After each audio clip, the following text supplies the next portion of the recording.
tahun 2026. Yang pertama, saya mengucapkan terima kasih dan penghargaan yang setinggi-tingginya pada seluruh keluarga besar pemerintah Provinsi Jawa Barat yang menurut saya sudah bekerja dengan baik, berprestasi dengan baik, dan menyajikan sungguhan-sungguhan atraktif bagi kebahagiaan masyarakat Jawa Barat.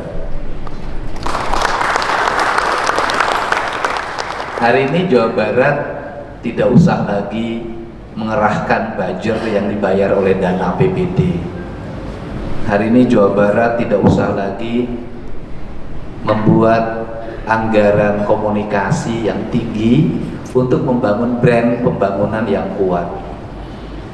Hari ini rakyat Jawa Barat sudah tergerak hatinya mensiarkan, memposting, meriwayatkan seluruh program pembangunan yang kadele, karenge, jeung karasa. Kadele artinya terlihat, karenge artinya terdengar, karasa artinya terasakan oleh mereka, sehingga kita bisa melihat hari ini apapun yang terjadi menjadi produk pembangunan itu menjadi cerita yang tidak pernah berakhir, baik sisi negatifnya maupun sisi positifnya. PJU yang indah dijelaskan dari sisi filosofi maknanya oleh warga sendiri, tiang PJU yang diisi oleh tanah pun disiarkan. Dua-duanya, jalan yang baik diceritakan, jalan yang buruk pun diceritakan. Itulah realitas. Dan kita bisa melihat hari ini bahwa orang-orang yang berpengetahuan tinggi itu kalau tidak ngerti makna dan tidak ngerti rasa dan tidak ngerti bagaimana mewujudkan dalam tata kehidupan masyarakat yang dirasakan oleh secara luas oleh masyarakat, maka dia akan berhadapan dengan masyarakat yang tersadarkan dan tercerahkan. Untuk itu, seluruh kinerja pembangunan pemerintah Provinsi Jawa Barat itu bukan kinerja saya hanya ide dan gagasan, tapi kinerjanya berada pada level-level yang bawah, mereka yang berani jadi PPK.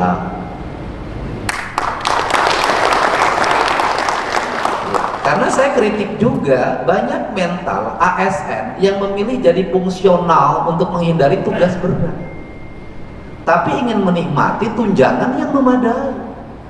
Itu kan sikap tidak kesatria. Judulnya abdi negara tapi menghindari tugas, ya bukan abdi negara, itu abdi tunjangan. Nah, ini harus ada rasionalitas. Maka hari ini saya tegaskan pada Pak Sekda yang sabubukna ini, yang sabubuknya dibahasa Inggriskan oleh Lurah Semar Kuda Pawarna, Kepala Dinas Kehutanan. Apa itu bahasa Inggrisnya sabubukna? Nah, kemudian harus ditegaskan, Pak. Maka di tengah alokasi anggaran yang mengalami, ya kan, yang mengalami prestasi pembangunan, jangan dianggap itu sebagai kegagalan dalam membayar. Kenapa? Orang lain tuh nggak ada yang bisa menyerap anggaran infrastruktur 100%, nggak ada, Pak. Gagal lelang. Ini 100% dan selesai. Walaupun ada yang sangat baik, ada yang baik, ada yang buruk, ada yang sangat buruk, dan itu biasa. Nah, tetapi nanti kan pembayaran selektif nih, yang buruk-buruk jangan dibayar 100% dong. Yang 100% tuh yang pekerjaannya baik. Nah, ini kan baru, Pak. Biasanya kan Pemda Jawa Barat menyimpan silpa itu 1,8 triliun. Hari ini kan 500.000. Artinya ada duit yang diserap.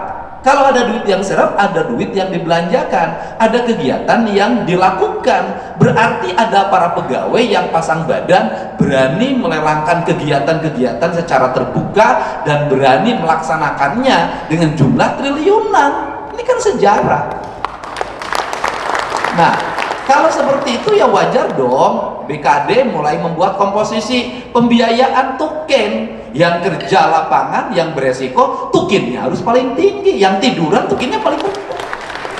Nggak bisa begini negara. Nah, ini kan kasihan kepala Bapeda sampai rambutnya rontok mikirin 629 miliar. Kemudian perlu dijelaskan pada publik bahwa 629 miliar itu bukan pinjaman seperti pen yang dibayarnya sampai melewati batas tahun kepemimpinan. Itu kan kegiatan yang geser, yang biasa dibayarkan tanggal 31 Desember geser ke Januari, kan itu aja problemnya.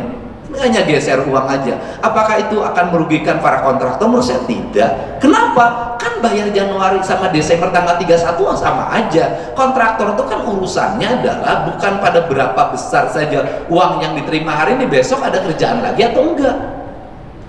Nah, sehingga saya mengucapkan terima kasih pada para kontraktor yang menyatakan memahami siklus keuangan pemerintah daerah, dan saya menjelaskan secara terbuka melalui kanal Deddy Mulyadi Channel, dan saya jelaskan kepada publik, dan publik sangat memahami, dan ini adalah jalan bagi kita. Jalan bagi kita apa? Untuk bersemangat membangun di 2026, memenuhi seluruh kebutuhan masyarakat. Sederhana. Sehingga saya tegaskan bahwa apa yang kita lakukan itu bukan ambisi populis, tetapi apa? Kegagalan negara selama berpuluh-puluh tahun memenuhi kebutuhan dasar warga. Apa itu kebutuhan dasar warga? Pendidikan yang memadai, ruang kelasnya kurang, infrastruktur yang memadai, jalannya jelek, jaringan irigasi memadai dipenuhi oleh bangli, menimbulkan banjir, jaringan listrik yang memadai menimbulkan apa? Rakyat tidak punya listrik, merdeka sudah 80 tahun. Jaringan kesehatan yang memadai, yaitu di mana masyarakat dipastikan itu bisa berobat di rumah sakit pemerintah dan rumah sakit swasta. Apabila tidak punya uang, BPJS yang tidak terbayarkan, maka negara hadir untuk menyelesaikan. Itu kebutuhan dasar, kewajiban asasi pemimpin untuk hadir di tengah-tengah masyarakatnya. Inilah fungsi negara. Nah, kemudian memastikan bahwa negara, pemerintah, provinsi punya martabat apa? Di perbatasan wilayah. Dipastikan di perbatasan wilayah jalannya harus baik, jembatannya harus baik, kemudian juga batas-batas wilayahnya memiliki nilai estetika yang sangat tinggi, mencerminkan adiluhungnya sebuah peradaban sebuah wilayah, bukan sembarangan dalam membangun. Kan ini keadiluhungan. Nah, keadiluhungan itu akan hanya lahir oleh apa? Oleh tangan, oleh pikiran yang adiluh. Tangan dan pikiran yang adiluh apa? Tangan dan pikiran yang berorientasi membanggakan daerahnya, membanggakan tanah airnya, membanggakan leluhurnya. Dan satu hal yang ingin kita bangun adalah bangga menjadi rakyat Jawa Barat. Dan kebanggaan menjadi rakyat Jawa Barat itu bisa diperlihatkan dari kebanggaan warga Depok yang dulu tidak pernah bangga jadi orang Jabar. Hari ini warga Depok sangat bangga terhadap Jabar. Ya, nah, saya katakan seluruh rangkaian pencapaian ini lahir karena pengorbanan. Pengorbanan siapa? Saya nggak berkorban apa. Kalau saya sih berkorban, gubernur hilang perjalanan dinasnya nggak ada urusan. Gubernur hilang belanja pakaian dinasnya nggak ada masalah. Kenapa? Orang operasional saya gede kok.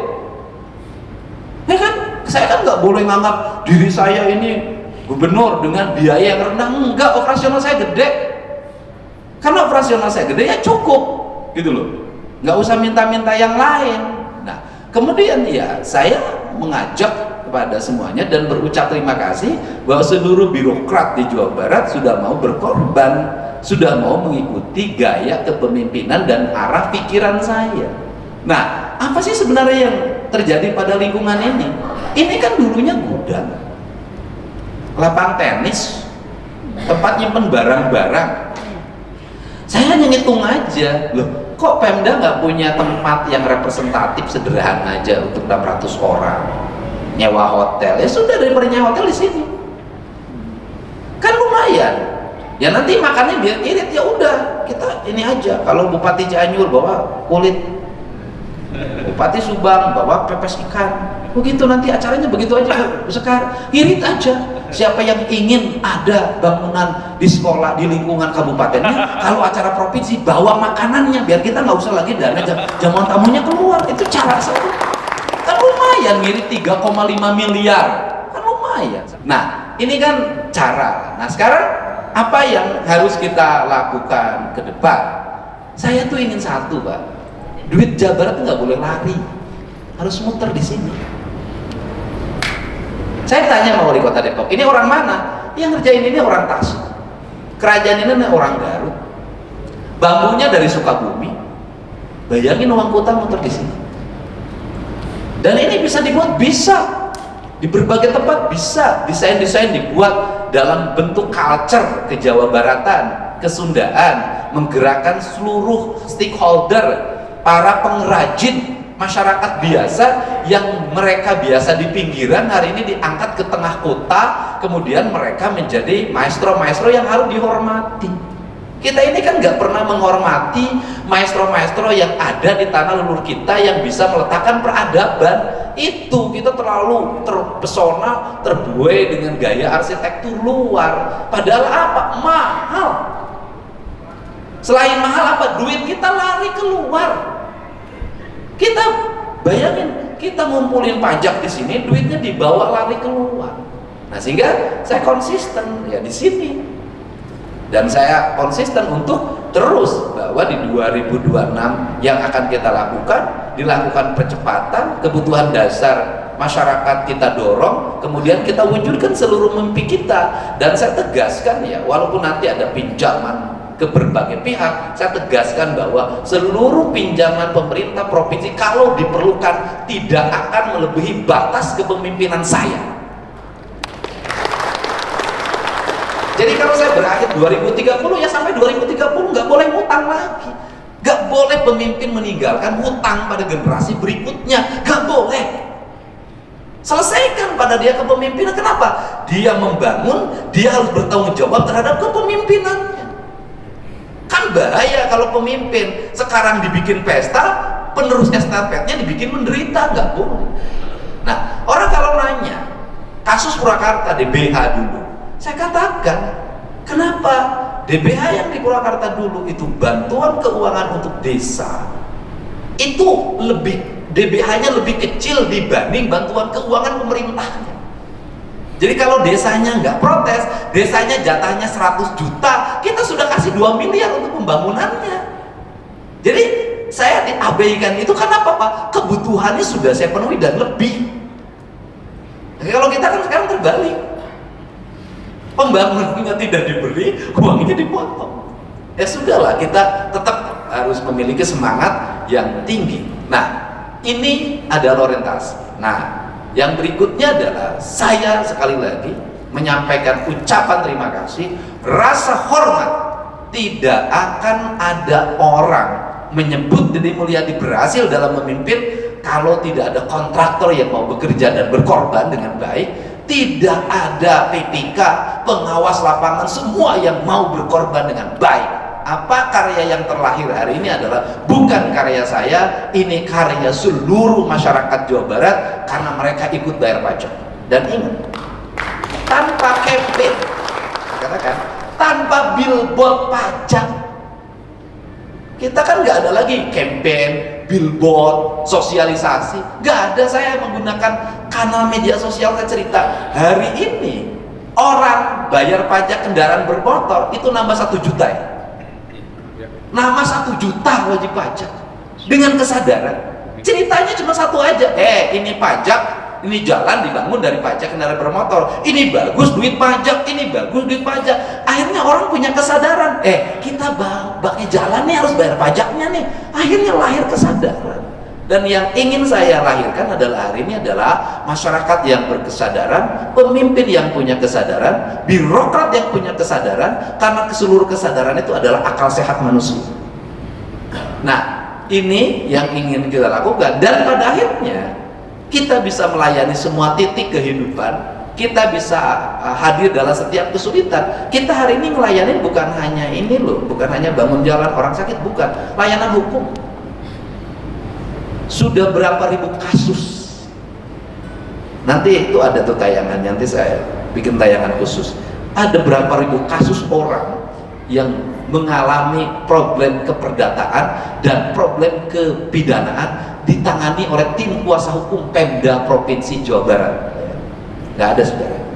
Kita ngurus sampai urusan hal-hal teknis. Gubernur lah hadir, Provinsi Jawa Barat hadir pada urusan hal-hal sampai teknis kita urusin. Kenapa?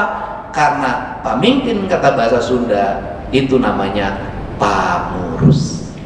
Karena pangurus, maka tugasnya ngurus, bukan diurus. Karena tugasnya ngurus, bukan diurus, maka saya membabat seluruh keprotokoleran gubernur yang mencerminkan gubernur itu diurus. Apa itu bentuk kebodohannya? Adalah bentuk kebodohannya aja, naik ke panggung saja harus diarahin. Naik ke panggung aja masih ada protokolnya. Emang gubernur teh bego teh bisa buka panon? Kan dia harus tahu jalan ke sini. Kenapa? Pemimpin itu menunjukkan, bukan ditunjukkan. Jadi kalau gubernur masih ditunjuk-tunjuk, saya nggak mau. Kenapa? Bodoh saya. Nah, tugas saya itu menunjukkan, mengarahkan, bukan saya diarahkan. Ini cara, Pak. Sehingga saya membuat diri saya merdeka. Kenapa? Karena pikiran, gagasan hanya akan lahir dari manusia-manusia yang merdeka. Kemudian yang terakhir memang ada unsur personality saya. Unsur personality saya adalah bahwa saya ini harus, punten ya, karena Ama udah berkeluarga dan AA itu jauh lebih baik hari ini. AA sudah menjadi suami yang baik, sayang pada anak-anaknya, dan hari ini AA sudah punya anak 4, 3 laki-laki, 1 perempuan yang nanti 6 bulan lagi dilahirkan. Hebat, bahagia. Nah, saya ini kan punya anak yang apa ya, saya berdosa berarti. Kalau AA kan dulu ditinggalkan karena meninggal. Kalau saya kan punya anak yang harus berkorban, mengorbankan dirinya, tidak punya ayah dan ibunya bareng. Dan ini saya sebagai seorang ayah harus bisa memahami. Memahami apa? Memahami psikologinya. Psikologinya, karena saya memahami psikologinya, maka saya harus hadir dalam dirinya. Karena saya harus hadir dalam dirinya, maka dia harus segalanya. Karena dia harus segalanya, saya harus berkorban juga untuk dirinya. Kalau kemarin dia kehilangan ayah, jauh dari ibunya, hari ini dia bersama saya, dia tidak boleh kehilangan ayahnya dan tidak boleh kehilangan ibu. Karena dia tidak boleh kehilangan ayah dan boleh ingin ibunya, maka saya harus melakukan 2 hal, menjadi ayahnya dan menjadi ibunya. Nah, karena saya harus menjadi ayah ibunya, maka dia harus memiliki saya seutuhnya. Karena dia harus memiliki saya utuhnya, maka saya putuskan, selama dia belum mengizinkan saya menikah, saya tidak akan pernah menikah. Itu sumpah saya. Dan ini cara, kenapa? Ini cara laki-laki, cara seorang ayah menghargai anak. Jadi kalau saya nih yang itu, kalau nih yang besok ayah nikah, saya nikah. Kalau kata nih yang ayah nggak boleh nikah, saya tidak akan nikah. Selama dia, kenapa? Saya ingin minta keriduan dari dirinya. Kenapa? Karena dia bagi saya adalah hati, rasa, dan cinta yang tidak bisa diganti oleh apa. Maka merubah mindset anak yang hiperaktif, kemudian kehilangan fokus, sulit bicara waktu awal, kemudian merubah menjadi mulai fokus, kemudian mengarah pada satu visi kegiatan, dan bisa menari bagi saya sudah luar biasa. Bisa membaca sudah luar biasa. Bisa menulis sudah luar biasa. Kenapa? Karena hiperaktif. Nah, untuk itu maka saya tidak boleh jauh dari sampingnya. Karena saya tidak boleh jauh dari sampingnya, kemanapun saya pergi dia pasti ada di sisi saya. Dan yang terakhir ya, pola kita berbeda, Pak. Saya tidak pernah memahami sebuah campaign komersial itu dilakukan dengan formal. Saya tidak. Cerita BJB nggak usah ada iklan BJB pakai billboard, nggak usah, udah nggak musim. Cukup cerita tentang ketemu di Bali, kemudian di Bali ada sampah, habis itu ada pegawai, kan gitu-gitu aja jadi cerita nomor. Dan saya katakan, Pak, kalau saya ngomong saya sampai ngajak anak-anak Bali untuk nari di sini, itu kan bagian dari kita menghargai Bali dan PJB di Bali yang berkembang. Itu cara. Ya nanti di Sumatera Utara nanti kita ajak juga, nanti suatu saat anak-anak penari Sumatera Utara datang ke sini, ini bagian. Nanti kalau ada BJB di Aceh, sama dimanapun saya akan campaign tentang BJB dengan cara yang saya miliki. Dan terakhir, saya mengucapkan terima kasih kepada Dinas Kehutanan yang sudah bisa bermain dengan baik dalam kisah Rahwana, bermain dengan Inaya Wahid, itu bukan perkara gampang. Dan saya saking hebatnya Bapak sampai lupa 12 kali 12 itu berapa. Tapi itu membuat kita. Jadi saya ucapkan terima kasih pada seluruh dinas yang ada di Jawa Barat yang bekerja bahu-membahu untuk mewujudkan Jawa Barat istimewa. Dan mari kita terus bekerja, semangat. Semangat. Dan WFH itu ternyata WFH itu melahirkan produktivitas. Bagi saya kehadiran tidak penting. Yang penting adalah makna dari kehadiran. Kalau kira-kira berampingnya di bertengkar, lebih baik jauh-jauhan tapi kangen. Itu Pak Wali. Jadi ya sudah, kalau saya sih WFH sederhana aja ya. Kalau memang orang bisa bekerja di rumah dengan sistem digital dan kemudian melahirkan produktivitas, ya sudah di rumah aja, bergaji di rumah tapi berproduksi kan bagus, gak ada masalah. Gak ada masalah. Ngapain juga kehadiran? Kehadiranmu adalah ketidakhadiranmu. Ada tapi tiada, buat apa? Atau ada tapi merusak, ada tapi berdosa. Kan lebih baik tidak ada tapi ada. Itu loh. Kan lebih baik tidak ada tapi ada daripada ada tapi tiada. Sudah, itu pola cara berpikir, cara bertindak saya sudah kok. Jadi ini ya, ini cara, dan ini semua adalah rangkaian. Jadi saya juga nyiapin, terima kasih ya Bu Sekar, ini sudah bisa bangun ruangan ini dengan baik, kemudian tertata. Nanti ke depannya itu kan bukan heritage tuh yang di depan, nanti pindahin ke kanan itu dibongkar jadi taman. Jadi ini adalah gedung pertemuan yang bisa dipakai seluruh OPD. Ini bisa pakai ini, murah meriah. Itu kita baik, semua baik. Hari ini kita bangga, yang menanam pohon adalah Pemprov, yang nanam kebun teh adalah Pemprov, yang bangun jalan Pemprov, yang ngurus yang sakit Pemprov, ngurus nugeloge Pemprov. Selesai. Saya tadi ngucapin terima kasih sama Dinas Sosial yang ngaku kapten, saya nggak tahu bener apa enggaknya, dibuang oleh istri yang keempat. Ngakunya begitu, makanya hati-hati, harus setia pada istri. Nanti punya istri baru kemudian stroke, kamu dibuang kan ya. Nah itu kan saya lihat dirawat dengan baik. Dan bagi saya, mohon maaf ya Pak Sekdardi, orang-orang kayak gini kan harus mendapat perhatian. Kenapa? Ngamandian, ngelapan, nyecewokan, jelema nutu wawuh hengge ente. Bayangin loh, itu calon surga semuanya. Ya, saya luar biasa harus mendapat perhatian. Dan Kepala Bapeda, seluruh bangunan-bangunan panti layanan sosial, baik anak-anak terlantar maupun orang tua jompo, harus PPIP, harus bersih, tertata, kemudian seperti bintang 5. Saya cita-citanya begitu. Itu cermin negara yang hadir melindungi masyarakat. Semoga pertemuan hari ini menjadi pertemuan yang membahagiakan, dan saya mengucapkan terima kasih pada semuanya yang hadir di sini atas kehadirannya. Selamat bagi AA sebagai anak yang akan punya anak. Aing jadi aki terima kasih ya, hebat, tapi ama mantap. Pada semuanya mudah-mudahan hari ini hari bahagia. Dan kita tahu kan ada beberapa orang yang tadi yang dari Masjid Raya yang pegawai itu dulu pegawainya kontrak apa tetap? Kan ada pegawai di Masjid Raya yang ditarik, tukang sapu segala macam, statusnya outsourcing, jadi kontraknya habis. Tapi kalau orang kerjanya bagus, jangan sampai orang kehilangan pekerjaan Pak. Digeserin aja, kan kita banyak butuh tenaga kebersihan, digeserin aja, tetap kontraknya berjalan. Misalnya di Bina Marga, di Perkim, dimanapun, karena kan aset yang dibangun oleh kita kan harus diurus, gitu ya. Dan kita sudah berikan penjelasan bahwa Masjid Raya itu memang ahli warisnya meminta mengelola karena ahli warisnya meminta mengelola, ya kita, karena dia pemegang apa istilahnya, ketua nazir ya, wakaf, ya kita berikan. Dan saya katakan sebenarnya dikelola mandiri pun di situ cukup.